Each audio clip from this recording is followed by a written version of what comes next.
Good morning, and welcome to your 22nd meditation. What are you afraid of? We all have one or many answers to this question. Fear is part of being human, but very often our fears are baseless or irrational or radically exaggerated. These are what we know as phobias. Some common ones include fear of heights, or acrophobia, fear of flying, aviophobia, fear of snakes, ophidiophobia, fear of spiders, arachnophobia, and fear of close spaces, claustrophobia.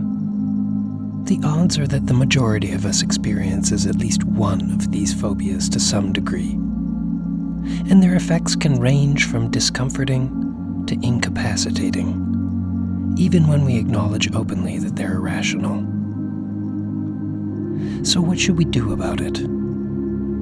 How can we work toward dispelling these imaginary monsters? Or, failing that, how can we make their effects on us less debilitating?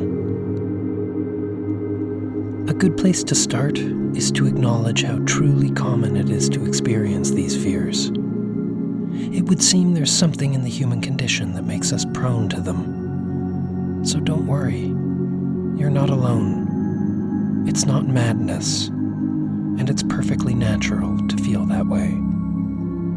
Second, you may have heard of something called exposure therapy, where you deliberately confront the stimulus that incites your fear, thereby availing yourself of the opportunity to change how you respond to it.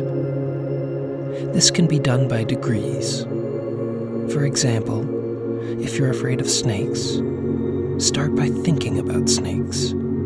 Next, watch videos of snakes, and so on, all the while training your response to those largely innocent victims of social demonization. Okay, you may be asking, but how do I train my response?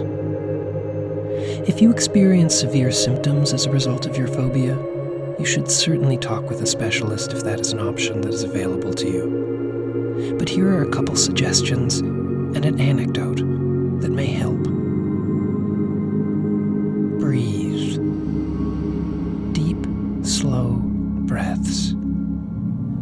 This has the effect of both slowing your heart rate and providing you with something to focus on that is not your fear.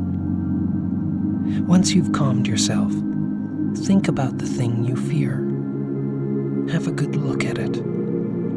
Turn it over in your mind and imagine it as something completely indifferent to you, unconnected to, and distant from you. Listen to it.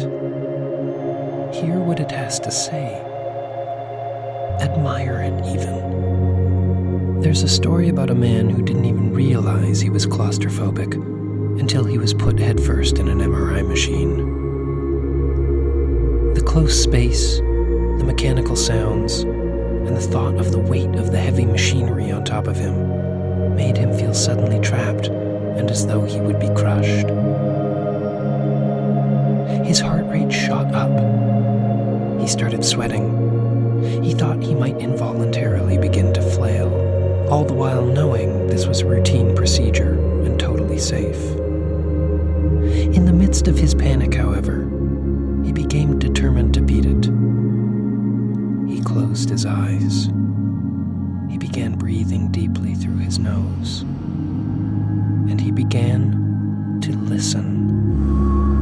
Those mechanical sounds that seemed so threatening before started to form interesting sonic shapes. He listened more closely. What had been a robotic death knell just a moment before was now beautiful and intriguing music. Far from inducing anxiety, it calmed him, even to the point of lulling him to sleep. Exactly the same set of stimuli, two diametrically opposed responses within a matter of minutes.